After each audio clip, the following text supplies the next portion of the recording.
All right, I'll take a motion to come out of recess. Motion to come out of recess. Second. Motion by Councilmember Lundin, second by Councilmember Peterson. All in favor, say aye. Aye. Any opposed?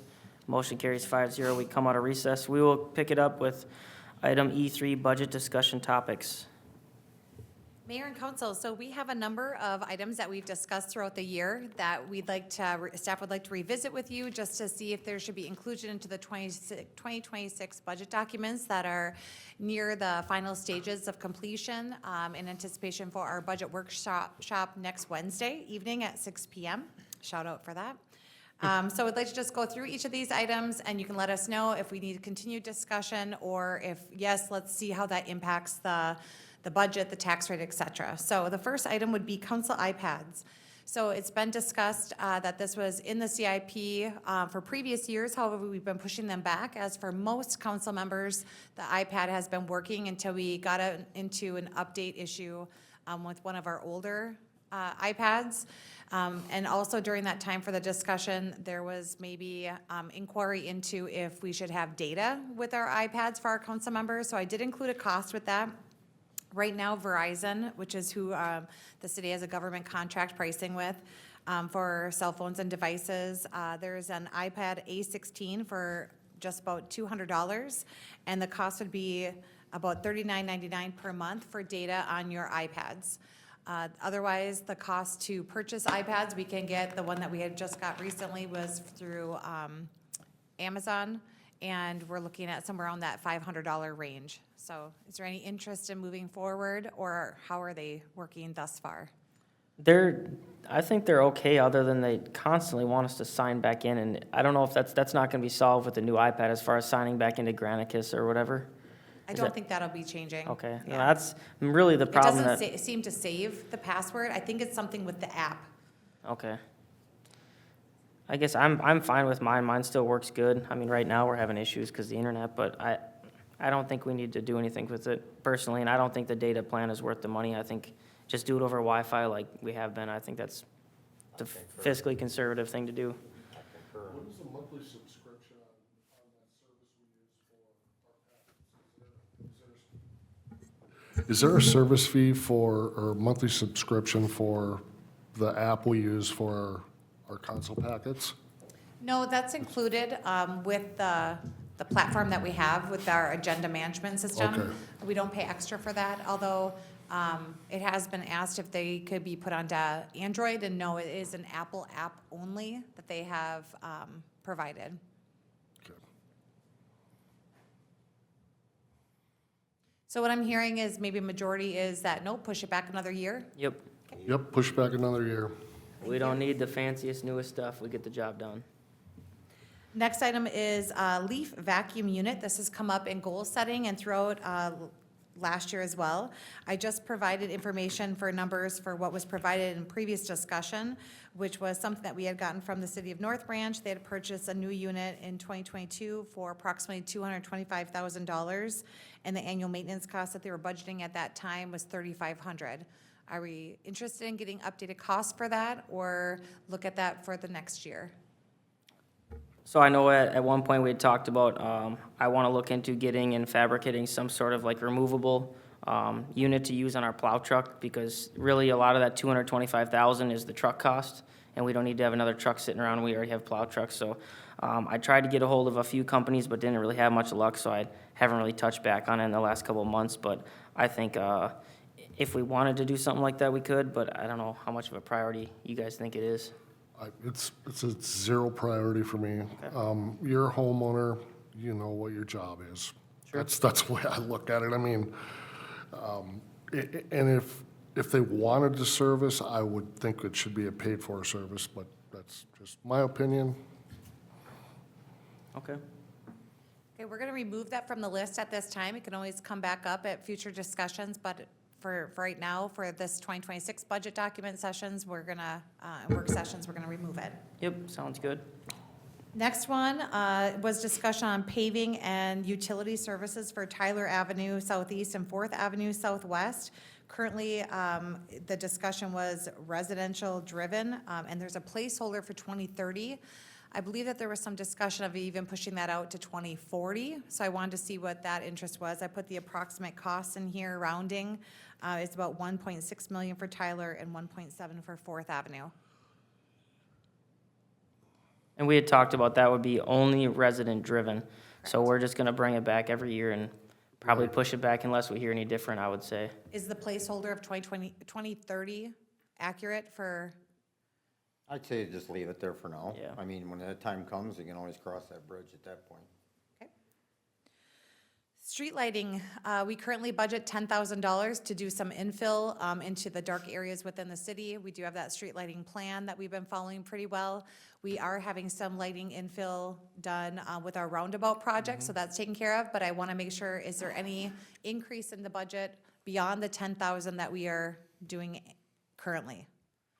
Does it seem like it's depleting, or how We're fast are using it we? every year, and I think it's at the speed of council to get those dark areas filled in, but I think it's a pretty sound plan for what we do, and I think it's I'd say- conservative, but yet, And we've been doing Effective. 10,000 for a handful of years at least per year. yes. Okay, I'm fine with it, leaving it. I am too, and you know, the concern we had last year, or the year before, was the Heritage. area that Heritage. we're gonna take care of this year, so, Right. yeah, we're good. Okay. All right, then we had some discussion on the missing sidewalk sections. I'm not going to bring up the one on Main Street because I believe that a development project might be moving forward, so I'm going to leave that out for now. But what we did talk about was to, the whiskey missing segment is looking at doing what we can do without the two parcels, that we don't have that easement right-of-way area for the sidewalk. That cost that Jason had provided to the committee at that time was approximately $80,000. Kind of depends on some variables on ped ramps potential, but is there any interest in including that into the budget for 2026 to do not the entire missing segment, but the portion that we can do? I have a quick question before we go into that.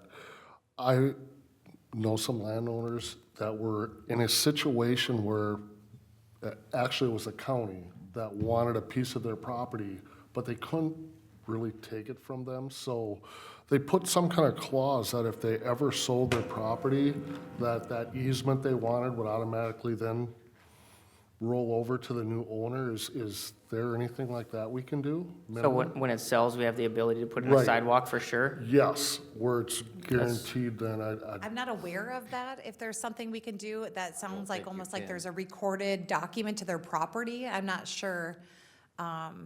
We are keeping a watch on it, just when, for utility billing, the property owners, but we don't have anything recorded against the property that we would be, I hate to use the word guaranteed it, but we don't have anything. I'm not aware of what we could do for that. anything like Could we that? ask, Okay. could we ask the lawyer or somebody, because I feel like I've Yeah. heard that with the county as well.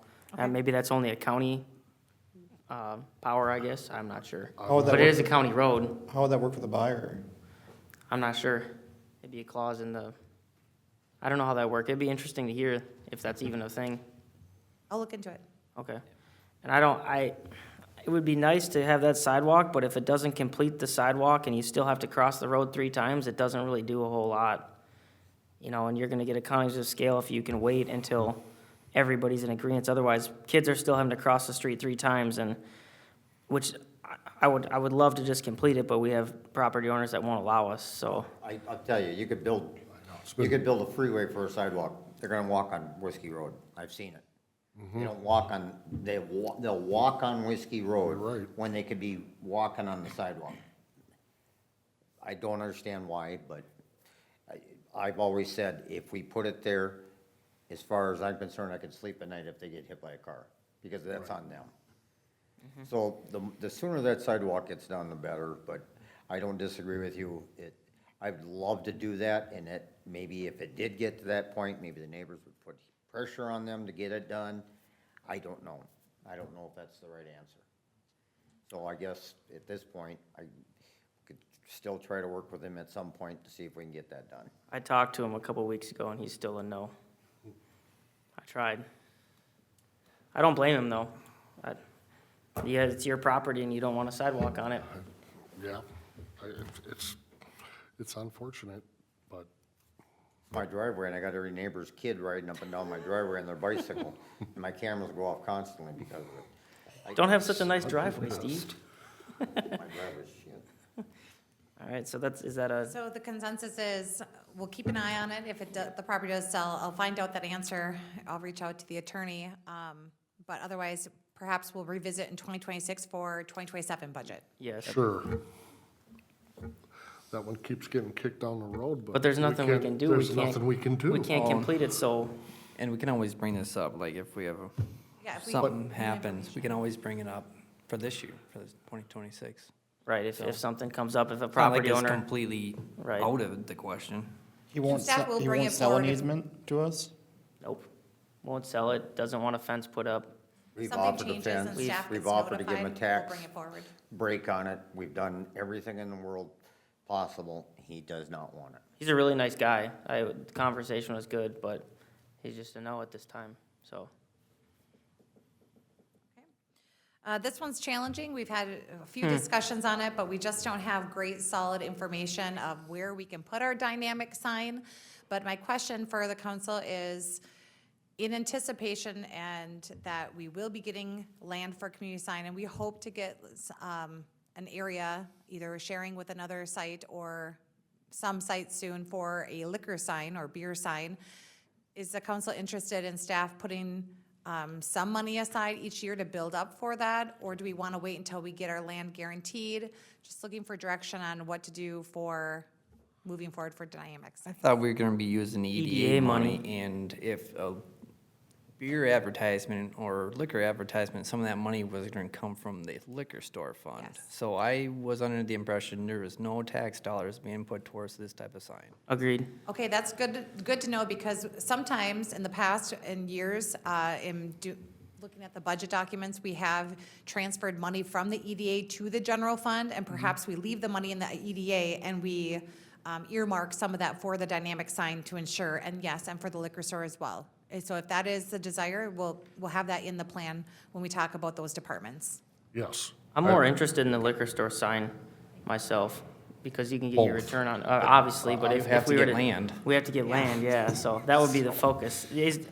Has anybody reached out to the owners of the Highlands, the CBD joint building, to see about maybe leasing their sign while they're not in business? Because we could do some sort of, or is that against the rules for us? I mean, they have a sign there that's, plenty bright, obviously, and it's traffic. I don't doubt that. For the permitting wise, we would likely be able to use any of the signs for a community sign because they have limited rules. But I'm not sure what the limits are for the off-premise sign. In a commercial area, it doesn't have to be on the property, but it has to be, I believe, for MnDOT rules in an adjacent area. So I'm not sure if that would count. I can look into that. But I also know that building is owned by a larger In corporation. California? Yes, so it's not necessarily someone who would likely want to share their sign with us. So if he's shutting it down, he bought that building on a contract for deed. A holding company in California owns that building. Yeah, I don't know anything about the building owner except for that it is somebody who's owned it for a few years now, I think 2019. But I know he bought it on a contract for deed. I know that for a fact. So, Well, then he lost all of his money. Yep. Okay. So if it's a holding company in California, I don't know what difference it makes if it's that business, if the city was to rent it X amount of dollars a month to have it as the city billboard sign. Until they're ready to use it for that building. I would love It'd be that kinda sign to cool be to see a used for trial. the liquor store. See if it helps. I'll reach out to them and we'll see if I can reach out to them and Thank you. Yeah. Yep. I mean, we need signage really bad, and yeah, I don't think any of us should hesitate about getting a liquor store sign up, or even a community board sign. I think that will really help. Not at that price tag, though. It's just a lot of money. 115 grand it's a lot of money. It is, but we can, we could take it out of the liquor store fund if we needed to. Which means that the general levy is offset less though. Yeah. We'll see. Yeah, We'll see we'll what the see. budget looks like. Do we just want to go based on the EDA money, and if we need to use the liquor store money for the liquor store sign, which we had the fund balance from the liquor store, keep that there for that? That makes sense. I would say until we get Actual some property. land for a liquor store sign, I'd say just leave that liquor store fund alone. Which I have been working on the land. It's just, I know, Slow goings. yeah. Yep. It's tricky. All right. All right, thank you. And then for the last item on that section, it was to discuss something that was brought up as a new position at goal setting. This was, I could throw out a couple different title potentials, but what I've landed on in talking with Katie and other staff is a communications specialist. I'm sure you read through the job description and the details, and some of those details were provided at the goal-setting session for what they could help with. This would be a person that would be across multi-departments to help in a number of ways of engaging the public, doing content, whether that's for the liquor store, social media, events, parks, all across the board. There was some discussion of, well, what would that do to the budget? How would that impact with the salary and benefits? So I did also have that included in your packet too. So we do have that position pointed at 244 points, which is at a grade 12. You can see the steps 1 through 9 on the document in your packet.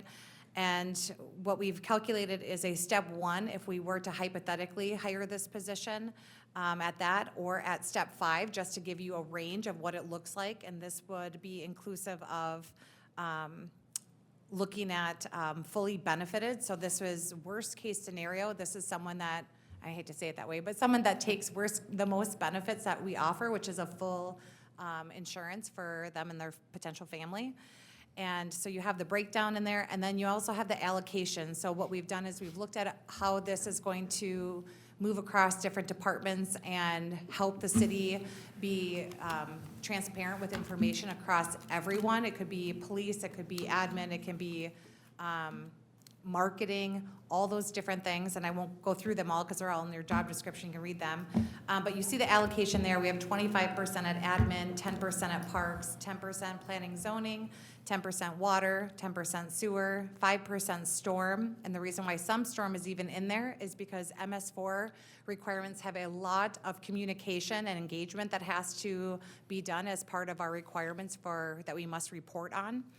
15% liquor, this would be very helpful to the liquor store staff, so we can be using our higher paid people like our liquor store manager and Keith to do what they're really good at and not spend time putting together, cutting and pasting flyers for sales of the week. Super important, draws people in, but that takes time. And then lastly, EDA, so marketing, residential information, business profiling, business retention, recruitment, assistance, that kind of thing. So you see the total amount there. We would be removing the admin intern, which would be a decrease to the budget of $5,200. The general fund impact is at step 1, a little over $44,500. And looking at the percentage as it is now of what the impact would be to the tax rate, as we're going to try to bring those things forward, because I think that helps people to understand what we're doing and the impact that makes, about a 0.5, so 0.5% of a tax rate change, increase. So you'd said the general fund impact is 44,000, but that's because all the other storm and sewer and water and all that stuff isn't technically general fund impact. But if you look at the projected cost, just someone introductory total with all the benefits is $110,000 per year. So, you know, we always say it's an employee at City Hall is $100,000 a year with benefits, and here we see $110,000. By the time they're here for a few years, at $120,000. I think it's a great thing to do, but I think there's a way to do it more lean. I was talking to a business owner here in town that does a lot of photography and social media, and he actually wanted to work with us on maybe doing some more social media, and I know you guys have been doing a great job on social media. I've noticed a post almost every day for like the last few weeks. That's our assistant Yeah. / intern person. Yeah, and she's doing a great job, so I like to see that. I don't know if we could pair with this other individual and maybe do some of that, some more, you know, social media posts like that. I know it doesn't cover the whole job description, but I think it covers the most important part of it. Obviously, like, event planning and execution that wouldn't be covered by somebody like, that just offers to help or wants to do like a smaller contract thing. But I know a lot of marketing companies, I've worked with a bunch of automotive companies over the years. They have like contract advertisers that they have that'll work, they work for 30 companies. I mean, I was one of them, I worked with 35 companies, and I would basically provide them social media and they'd use it, and I would charge next to nothing to do it because you're working for all these individuals. And the greatest thing is you don't have to pay them benefits. It's just like their contracts, you pay them a couple $1,000s a year or whatever it is. So I would rather look into that option. I know it's not exactly what we had talked about, but I think it's a more fiscally conservative approach to still get the information out. I would like you to look into building maybe an AI agent to maybe help sort through emails and newsletters, and once you build one and they're cheap and easy to build, I think it could really downsize maybe some of the workload of staff where they can then allocate their resources to do other things. Might want to do a little study on how they work and how they could be used with the city to be able to lighten your workload, because I'm not exactly sure exactly what your everyday tasks are and if it would be effective in relieving some of that time in your tasks. But I think that's the new and upcoming way most of these businesses are going here in the next 2-3 years, and I think we should at least look at it right now and see if it would help at all. And we do use some AI for what we currently have.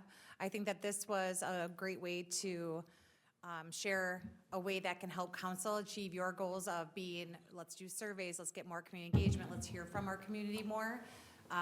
Because I do feel that our staff is lean and we are doing the best we can, but it definitely becomes challenging when we are down a person to keep those things going. And I think to have, if we're okay with the ebbs and flows, and maybe that is the best fiscally conservative way to go, but if we want to have consistent, someone out there engaging, making sure that every voice that we can possibly be heard is heard. That's our job, though. That's our job, not an employee's.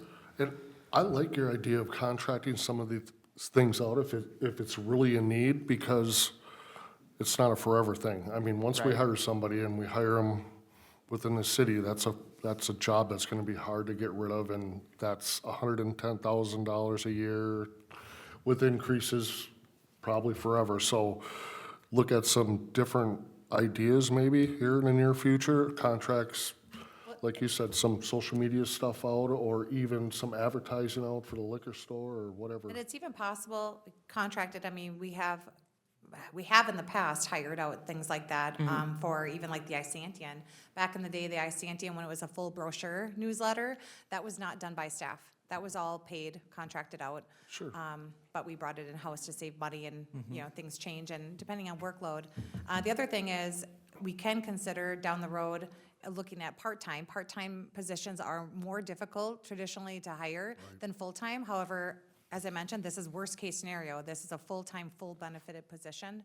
So maybe we can see if we can get anybody when we get closer to January, see if that's something that maybe someone does do contracted work like that for marketing on the side and they're looking for a part-time stable position. You never know. I will just state, as somebody who's contracted before in other cities with a marketing person, it can be effective to save money, but it's still a very handheld position because they don't have a consistent role. And so it does take a lot of staff time still to constantly be working with that contracted person, whereas generally when it's a staff person, that person's doing it on their own. So just to keep that in mind also. So it does limit our capabilities still when we're contracting out, just because staff time for direction is still limited. Would it be better just to have the staff do it the way it is and not contract or add any sort of help or? I don't think better, but just your expectations should still be limited just based on staff availability to work with that person consistently. So I just want to keep that in mind because sometimes it seems like, oh, we're not getting as much as we thought we would out of this, but it's really because staff still doesn't have the time to review every, ad they've made, or it just takes time to just do that stuff as well. Okay. I'm not opposed to looking at some aspect of this again, but I'd like to get through our budget meetings and kind of get a grip on what next year is looking like, what this year is looking like, to be able to make even a decision on this myself. There's a lot of unknowns from the last Right. 6 months with no fire, Yeah. 4 months with no finance director, so.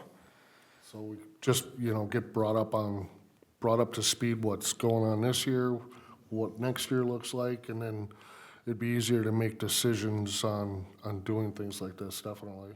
And just to be clear, I'm not looking for a, yes, we should move Yep. forward or not, just if we wanted to see how it looked in the budget documents. But I think at this time, we should leave it out, and then maybe after we get through the preliminary budget sessions, then we can see where we're at. I like that idea. Sounds good. Just quick question, are any of you familiar with what an AI agent is and what it can do and the tasks it can do? Yes. If you build, okay, because if you build them from scratch, you can specialize them pretty well, okay. Do we know if any other local governments are using AI technology and? A lot at- of them. At their city halls? Yeah, I don't know specifically for local government, but I do know a lot of marketing agencies and things like that are definitely using them and nonprofits as well. For social media posts especially. Because it takes a lot of time to write a good social media post, so, And we do Well, they're- utilize AI for ours as well. yep. Okay. I was just All right, curious. the next two items have not been discussed, but I definitely think it's worth discussing to see how we want to handle these going forward. The biggest one is the Minnesota paid leave. So this is something that is going to be mandated on us through the state and will take effect in January. So our finance director, Nick, put together some numbers for us, and we should discuss how we want the employer-employee contribution to be split, if there's an idea on that, or just to get you to start thinking about that. The estimate for the city would be approximately $32,249.40. The general fund impact of that would be a little over $21,000. So some cities are paying for that 100% and not passing the cost on to employees. And then we've seen some cities that are anticipating doing a 50-50 split. So I'm interested how you'd like us to look at those numbers as we prep the budget. Split. Yep. This is a bad piece of state policy that I hope goes away, but I don't think, it's not fair that taxpayers are facing the whole brunt of something that they're not gonna benefit from. It's actually gonna hurt taxpayers because people could take more time off from doing their job for the city. So I would like to see a split. I think that's been fairly, it seems like in the cities I've looked at, a lot of them are gonna do the split and see how it goes. The school's doing a split too. Yep. I think for now, we'll do the split, 50-50 for now. And that I have an okay with you guys? off-topic thing I would like to mention.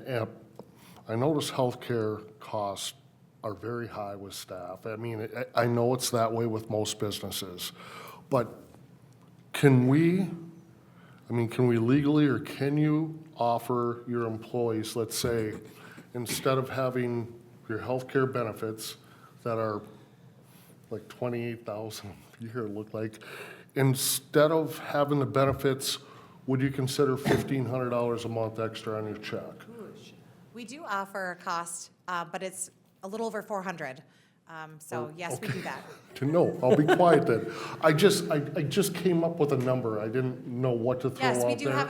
have a monthly stipend that we do. If you don't take, like, say you have benefits through your spouse, you do get a monthly stipend. Okay. Good question, George. Great Yeah, question. because if we can get, well, we have a young finance director. I can't see him needing top-of-the-line health insurance unless he has health issues. I would rather have the cash than a full-blown health policy That you might not myself. use, true. That most likely will never use. So it's like a $400 a month deal? If you were to increase that, would more people take I it think and it's save us? 443. Do you remember off the top of your head? That's something we should discuss maybe if Probably we, look it up. if I we, think it's 443 per month, which has been in place for a number of years. how many people take that? Roughly, I mean, You'd have to probably run the numbers. If I had to guess, I think I'm gonna say 4 or 5, but I'm Okay. not 100%. I haven't looked at that in a very long time, but it's not the majority. But the reason they're taking it is because their spouses have it, so they Right. don't need it here, so it's just an extra it's saving us, bonus. it's saving us money though. So we need to look at the ones where their spouses don't have it and they're taking it, and whether there's a number that might entice them not to take it. $443.75 per Can we month. add that to our budget talks, maybe? Talk about the incentives there for, Not taking? Sure. yeah, Yep, we can add that. good idea. Okay, and then the last item that I have on this item, last bullet on this item is the Initiative Foundation. So we did have that removed from our budget for 2025. It's a contribution of $825. They have requested that we make the contribution for the next budget, and just wondering what your thoughts are, if we should include that in the draft documents. What? The Do we- Initiative do you- Foundation is something I'll have Stephanie talk on. The Initiative Foundation is a economic development organization that provides grants and other business resources, nonprofit resources to a large county region.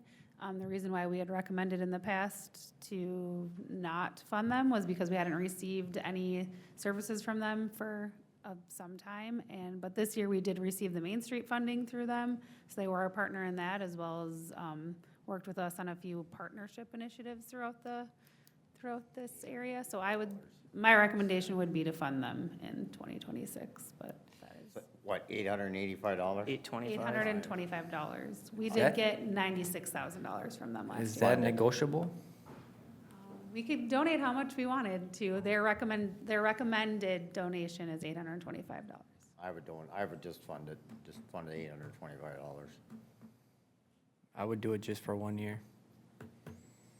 We can look at it every year, so. Yeah. We'll include it in the draft, and if things change, Sure. things change, but we'll include it in there. I'm just curious about the extra 25, 800 even, 500, 1,000? I was just wondering. And then just to, again, put a plug in for people who are listening to the Committee of the Whole, that we do have our budget work session scheduled for next Wednesday and the following Wednesday at 6 PM. I know that's on the announcement at council, but always good to get the word out. Can't tell you what's on council. All right, any other questions or old business that you guys want to talk about? If not, I'll entertain a motion to adjourn. Motion to adjourn. Second. Motion adjourned by Councilmember Lundin, second by Councilmember Holmgren. All in favor, say aye. Aye. Any opposed? Motion carries 5-0. We are adjourned.